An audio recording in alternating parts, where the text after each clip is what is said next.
这样子的时间，一起在这个地方来敬拜你。也有我们的敬拜蒙主你的悦纳。主，这个时候我们要从你的话语当中，我们彼此分享，恳求你的圣灵，使我们能够更多的明白主你的话语，也更加的明白主你的心意，让我们在整个生活的当中，可以以主你的心意成为我们生活的帮助，让我们行在主你的道路上。我们将下面的时间仰望，恳求主你的祝福，在你面前献上祷告，奉耶稣基督的名求。好，刚刚我听到我们有在讲三宝，出门了不要三宝。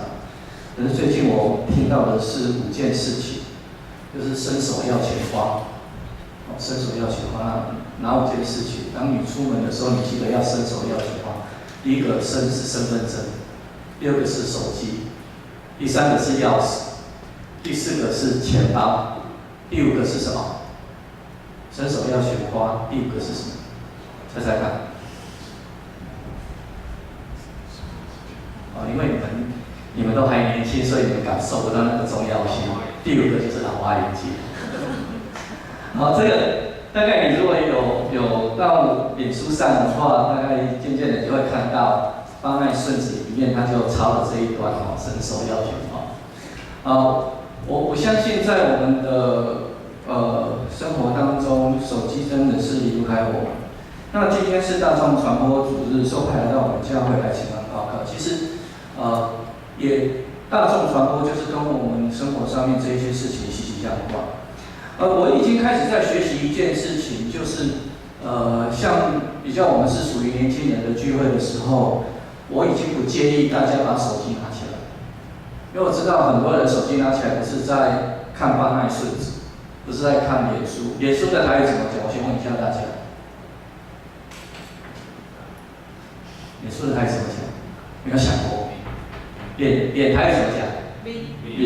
书台语怎么讲？好，一切。好，下次你如果在台上听到人讲名字，那个人就是我。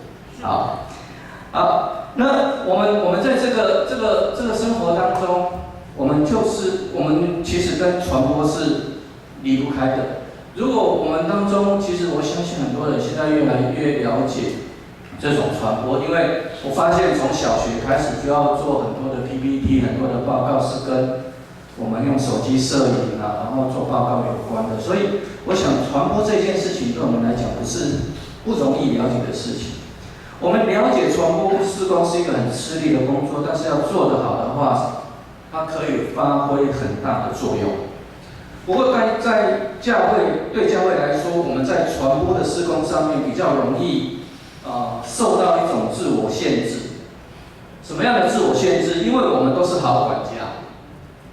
我们都舍不得花钱，不过传播事工一定要什么？要花钱，而且花钱是为自己宣传，为自己花钱宣传是最基本的工作。你要让大家知道，你要先把自己推销出去，大家才会来收看我们所做的节目，不是吗？所以花钱为自己宣传，它是一个最基本的工作，而他的工作的每一个节目都是很花钱的。所以第一个我们要突破的是，我们一个好管家，我们可能舍不得花钱。第2个是在教会里面也需要去突破的，就是过去我们传统上，我们都会从圣经里面学到一个教导，就是右手做的不要让左手知道。所以我们其实在教会里面，我们很在意一件事情，就是我们做什么样的事情，做什么样的事工，我们知道就好了，别人不一定知道，默默的行善。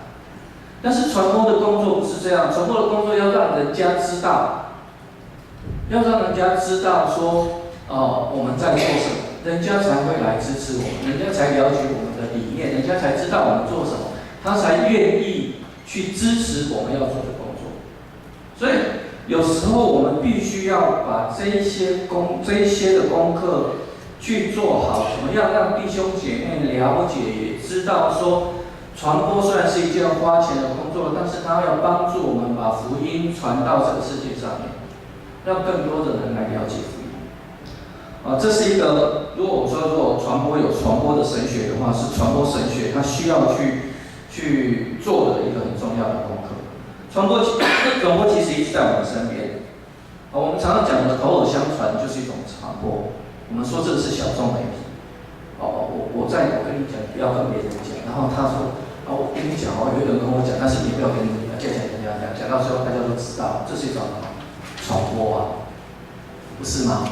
这是一种小众传播。现在网络很发达，我相信我们大概都知道，如果你要买一个台北市一个很有名的小吃，他会跟你讲说，我今天下午几点在哪一个路口要摆2个小时，在哪一个路口要摆3个小时。你要买的话，到那个路口来买，有没有？有。这也是一种传播。网络很发达，很多人靠网络就可以把他的产品卖出去。今天牧师在这个地方跟大家分享圣经的话语，是不是一种传播？也是一种传播。因为我的分享如果可以感动你，如果让你觉得说，真的是对我有帮助的，接着你会怎么样？你会跟人家讲说，今天我在礼拜的时候，我们牧师讲什么，那对我很有帮助，你会跟他分享，这就慢慢的传播出去。所以，我们一起来思考圣经的话语，我们一起来了解传播在我们生活当中其实是息息相关的，是息息相关的。那今天我希望从我们今天刚刚读的这一段的经文撒该的故事里面，我们一起来思考这个故事跟我们之间的关系。撒该的故事，我想如果你是从小在教会里面长大的人，大概对撒该这个故事一定会有印象。特别有印象的是，他爬到树上，然后耶稣叫他下来。撒该的这一个字，它原本的意思很就处理的了那撒该这个意思本身的意思是纯洁。如果你去看圣经的故事，这些人名里面，那个每一个人名都有他的意思。你把那个意思拿出来，跟他的生活做一个对照，你会发现，一件很有趣的事情，他的名字可能跟他的生活相符，要不然他的名字跟他的生活是完全相反。今天我们看撒该，大概就是跟他完全名字的本意相反。撒该他的父母应该很期待他成为一个纯洁的人，但是我们从圣经里面知道，他是一个狡猾的人。我们从他这个人的身上的一些特质，我们来看他跟耶稣的关系，跟他的转变。圣经说，撒该是一个税吏长，在罗马时代要做一个税吏长很不容易，因为就算是一个最基层的税务人员，他应该要认字，他应该要认得字。光认字这个就可以把罗马时代大概2/3以上，甚至更多以上的人怎么样过滤掉了嘛？因为大家都不认识字啊，所以最基础，他要能够认字。第二个，他要怎么样？他要知道钱怎么算，他要懂得数学，他要认识数字，要不然人家说我今天要抽你100块，给我1块，我会收下来，那怎么办？所以他要知道钱怎么算，能够受教育，代表撒该的家庭应该不错。他的父母亲也应该是那种有权有势的人，有受过教育的人，所以他才能够让他有受教育的机会。他应该对数字很清楚，天生可能就是一个对数字很敏感的人，所以他对数字很熟。牧师在教会里面就会发现说，当教会里面在对一些账的时候，有些人很快就把那个账对好了。那像牧师的话，牧师在教会里面，你绝对不可以叫我记账，因为只要记几天之后，你就发现那个账是一团乱。所以有一些人天生对账很清楚，对数字很清楚，但是有一些人不行。那撒该也应该是一个很会赚钱的人。为什么说他应该是一个很会赚钱的人？我们都知道撒该当耶稣到他的家里之后，他曾经跟耶稣讲说，我如果讹诈谁，刚刚的圣经有读到，他要还他几倍？4倍。我讹诈这个人1万块，我要还他4万块。那请问他如果都是那个骗人家来的钱的话，他有没有4万块还人家？我这个人骗1万块，那个人骗1万块，这个人骗1万块，我说要还他，我要还多少？是32。可是我只骗来3万块，我怎么要还他4万？所以我怎么还他那么多钱？所以对萨该来讲，他虽然会贪污一些钱过来，可是他还是用这些钱去赚钱，要不然他怎么样在他想要悔改的时候有那么多钱还去还给人家？好，所以他应该很会赚钱，他有教育基础，又对数字很好，加上他的背景，那让他成为当时候所谓税吏长，是一个领头的人。好，撒该是一个矮子，闽南语他们最喜欢讲“哎呀撒该，哎呀撒该”，所以身高一定不高。身高一定不高，是不是侏儒我们不知道，但是一定是不高的，一定是不高的。那一个个子矮的人，在当时候会不会受到歧视？现在个子矮的人会不会受到歧视？会。那时候个子矮的人会不会受到歧视？一定会受到霸凌。那这样的一个人，在他成长的过程当中，一定受过很多的嘲笑。现在我们常常还在笑他，不要撒该，不是吗？所以他要学习知识，在整个求学的过程当中，学习的过程当中，肯定会被排挤，肯定会被人家嘲笑。他的成长过程当中，一定有很多的伤害。也许你会跟牧师讲说，牧师，那他的家庭其实是很有钱的啊，他的爸爸是很有知识，他的爸爸妈妈是知识分子，所以他们其实有能力请家教来到家里面，是有可能有请家教来到家里面就教他教育，没有错。可是撒该总不可能不出去吧？他只要出去玩，会不会被人家欺负？会。所以撒该其实在他整个成长的过程当中，我们要了解他受到蛮多的伤害。圣经里面没有提到撒该的父母叫什么名字，从来也没有提过一个字跟他父母有关的，所以其实他不太可能是靠他的父母得到这个职位，他很可能是靠自己的努力得到这样的职位。就算他是靠父母的关系进到这样子的圈子里面，我相信他要坐稳那一个位置，他还是要努力。他的努力才是他成功的关键，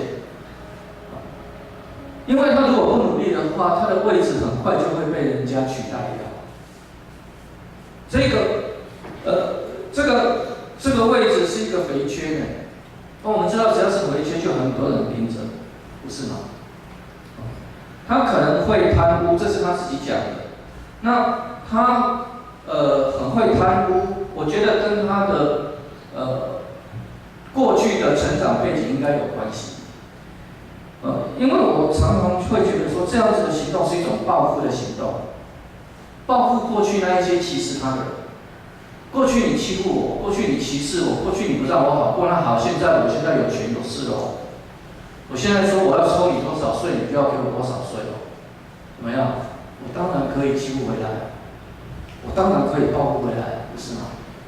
我们社会常常也是这样子嘛，有看日剧的，大概就知道什么10倍奉还，对不对？10倍奉还是什么？你欺负我1分，我还你10分呢，10倍奉还。所以现在的社会是这样子的想法，不是吗？那撒该他会不会有？撒该一定会有。那只要他开始这样做之后，你想他还会不会有朋友？一定没有，一定没有。跟他在一起的人其实是什么？想要从他身上得到好处的，他不可能有什么知心的朋友。大多数的人受到他的报复或者欺负或者他的贪污，对他来讲都是带着敌意的。所以我们可以讲，撒该是一个寂寞跟孤单的人。他没什么朋友，他的工作是肥缺，很多人想要争取，所以他在工作上也没有朋友。他贪污，所以他也没有一般的朋友，大家对他都很不友善。啊，这个就是撒该的现况，这个就是撒该的现况。当他听到耶稣的时候，大概他有一股好奇，这个人名声很大，很多人跟随他。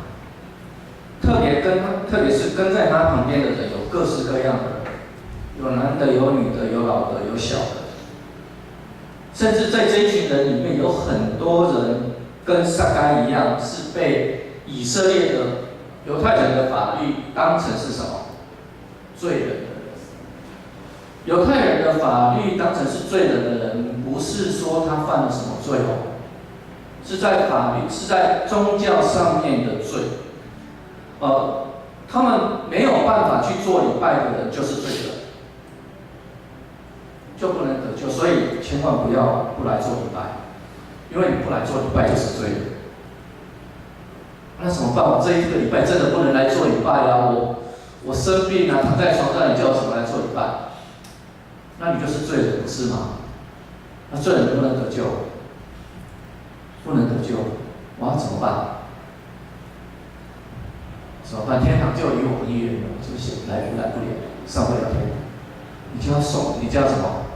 你就要去祭司的面前什么？带着一只羊、2只鸽子，去到那边做什么？献祭啊，献赎罪祭啊！我犯了罪，我不应该，我要献赎罪祭。赎罪祭就是这样子，把我们罪赎了，接下来你就可以继续的来做礼拜，你就可以继续得救。所以，但是感谢上帝了，今天不会因为你一次没有来做礼拜，上帝就说你是罪人，你不能得救。耶稣基督对我们好，他这样子看，这耶稣身边有很多这样子的人。想到这个地方，他开始有一些念头跑出来：耶稣可以接受这些罪人，可以不可能？可以不可以也接受？可不可以接受撒该？这个名叫耶稣的人，他到底是个什么样的人物？可以吸引这么多人的跟随，可以有这一些罪人也跟在他旁边。而我们刚刚讲的大概是撒该比较负面的一部分，或者说他比较受欺负的一部分。撒该也有正面的部分，因为他不怕嘲笑，他努力向上，他面对许多他不利的环境中，他没有被击倒，也没有自我放弃，所以他的成功不是偶然。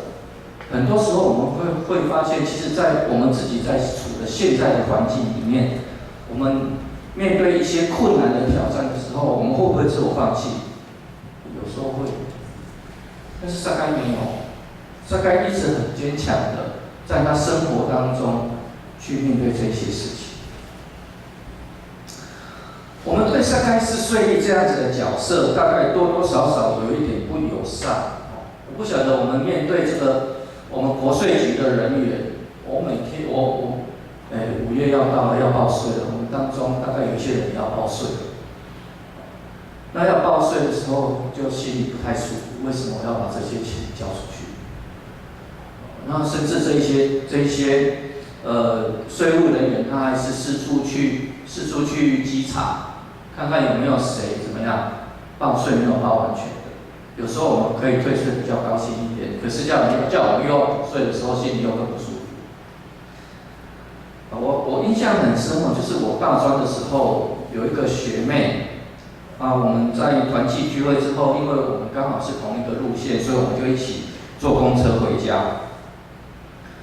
好，那在公车上面我们聊天就聊到他爸爸的职业，他就很直接的讲说，他爸爸是税务人员，而且是查税的那一种，专门查税的那一种。我看他的反应的时候，我知道说他常常遇到这种时刻，很尴尬。为什么很尴尬？因为我的反应是愣在那一边，僵在那里。我从小在教会里面长大，耶稣的教训很清楚，要爱你的邻舍如同自己，要接纳每一个人。我常常在想说，我都可以爱啊，每一个人我都可以爱。可是就那一天，那个结束之后，那个晚上坐公车回家的时候，他讲到他爸爸是税务人员查税的那一种，我真的就愣在那里，因为我没有想过基督徒会是税务人员。从小到大都觉得撒该那个就是罪的，那个跟人家抽税的那个就是罪的。撒该遇到耶稣以后，他继续做错税了吧？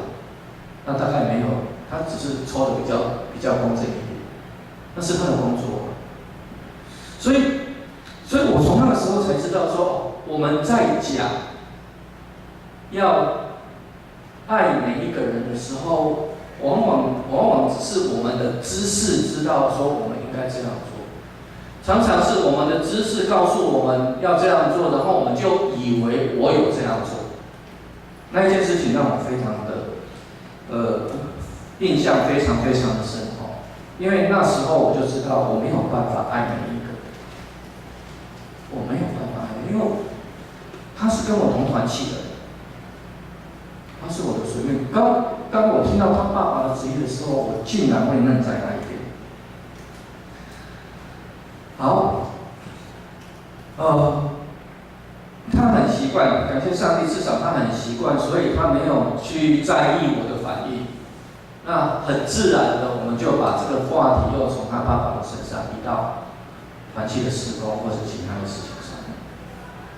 所以那次的经验，我了解，我对税务人员还是没有办法平常心看待。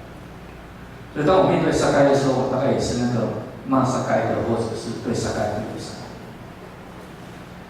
那撒该虽然很坚强，我相信他很聪明，所以当耶稣来了，撒该想要去看耶稣的时候，我不太相信撒该会想要挤在人群里面看撒该，看耶稣，因为挤在人群里面的时候，人家只要往他前面一站，他就看不到了。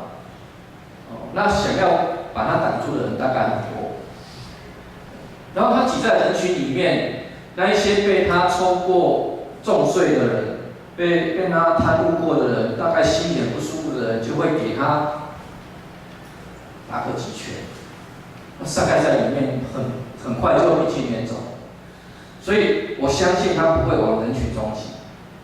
因此，他爬到桑树上是一个很正确的选择。那你会也许我们也可以说，那个国税局的局长。爬到树上，在下面会不会笑他？会笑他，但是对撒该来讲，他有少被笑过吗？那从小被笑到大，有什么关系？多笑一次而已。他已经那个金刚不坏之身，你怎么笑我都没有关系。爬到树上就爬到树上，为了要看耶稣。接下来我们看耶稣的行动。耶稣似乎认识撒该，或者知道有撒该这一号人物。一方面，撒该应该很有名；另外一方面，可能耶稣身边的人知道撒该的人，看到撒该远远的爬在树上，就跟耶稣讲说：“那个在树上的那个人很好认嘛，大家都在路边，只有撒该在树上。那个在树上的人就是撒该。他怎么样抽税？他怎么样贪污？他怎么样？大概可以讲的坏话都跟耶稣讲过。所以耶稣很确定的知道撒该，也知道他当时候人眼中的罪人。那耶稣来到这棵桑树下，在抬头看着撒该，跟他讲了一个很重要的一句话是什么？今晚我要住在你家。今晚我要住在你家。这句话引来大家批评这位大家敬重的人，就是批评耶稣。耶稣为什么要去罪人家？去法利赛人家不好吗？去祭司长家不好吗？你说不好，因为他们耶稣跟他们没有什么样的，耶稣很讨厌这些人。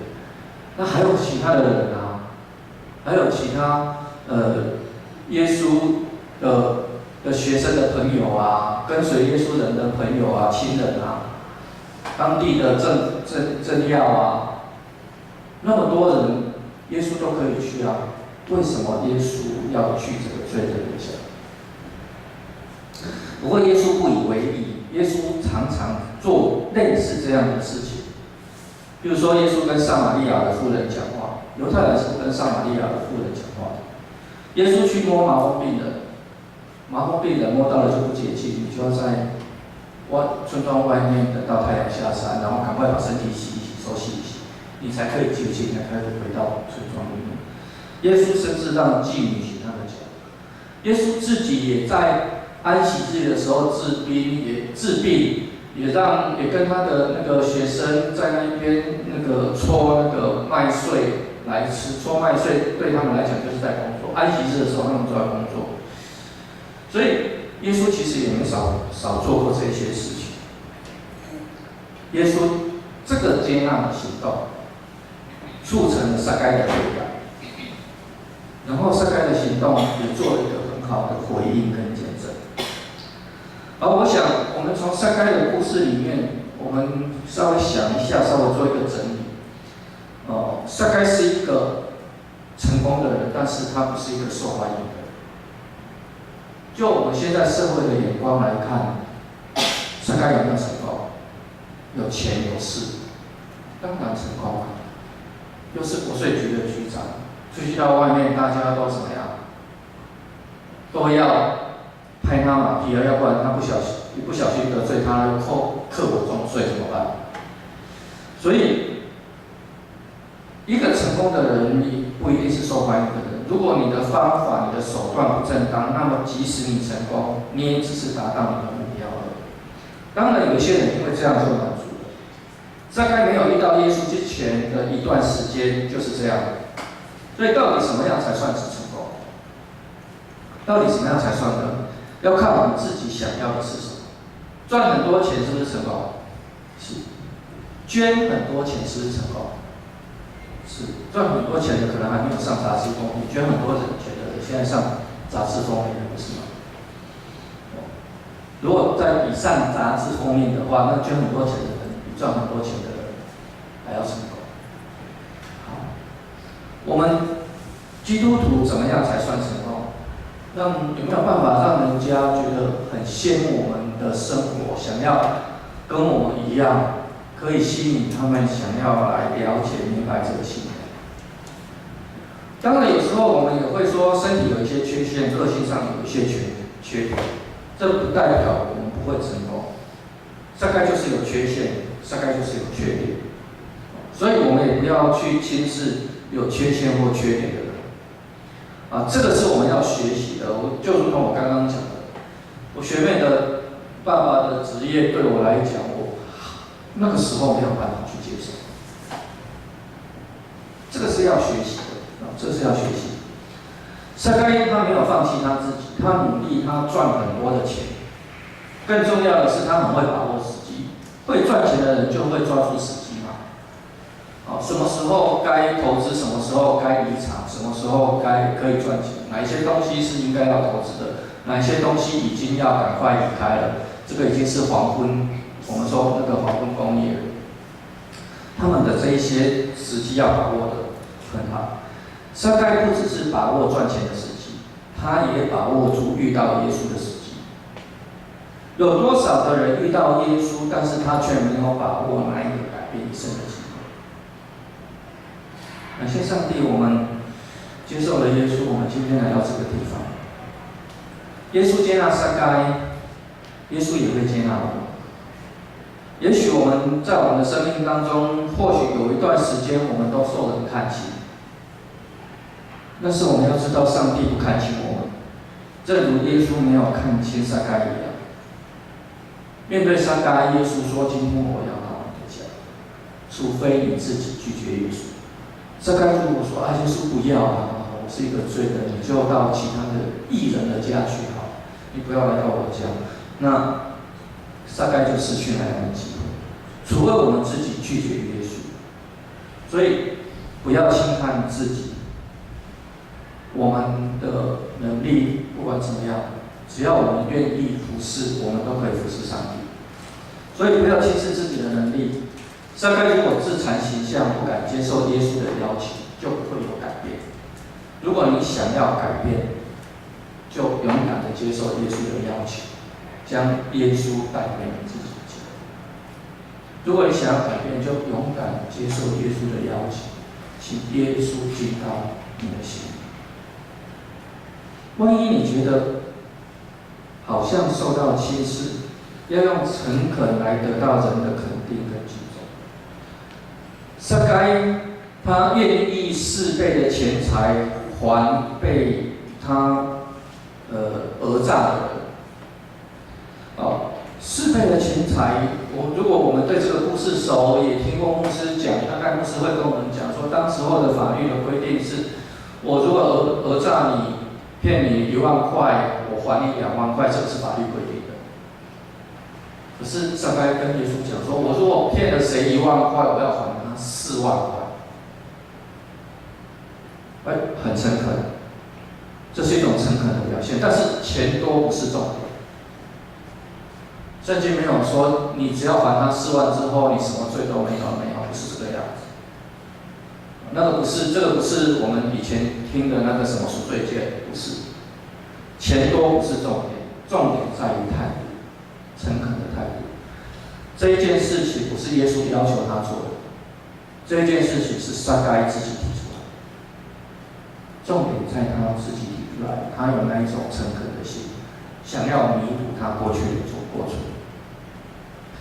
好，最后想要跟大家几句话，跟大家来互相勉励，就是如果我们像撒该，在我们生命里面，其实我们需要耶稣，我们不能不要拒绝耶稣。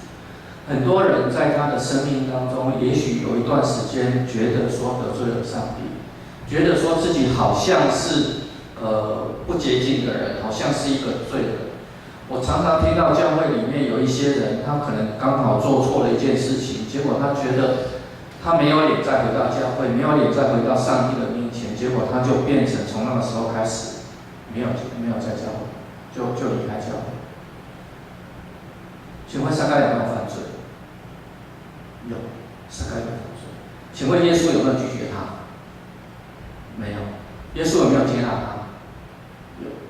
所以今天当我们真的觉得我自己有做错的时候，将来也许有一天我们都会，不只是你们，包括我在内，我们都有可能会犯罪，得罪上帝。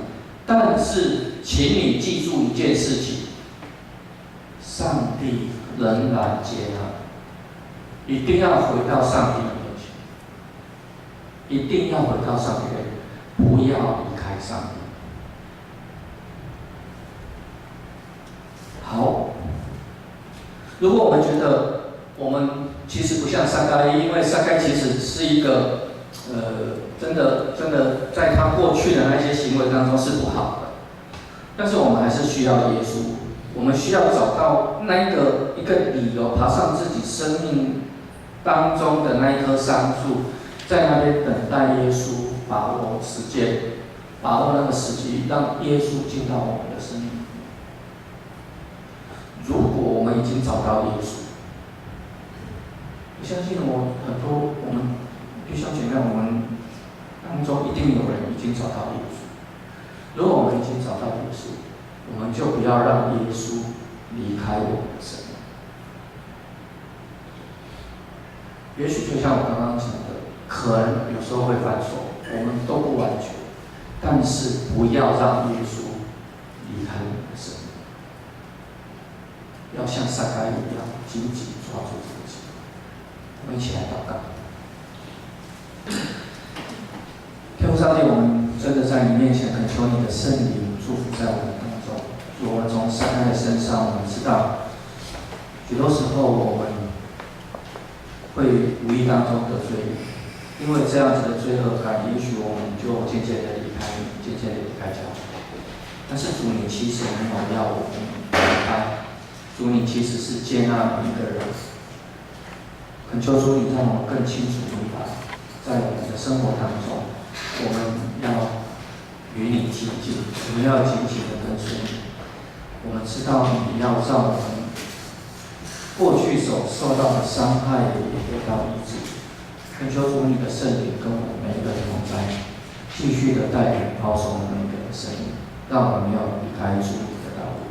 祷告奉耶稣基督的名求。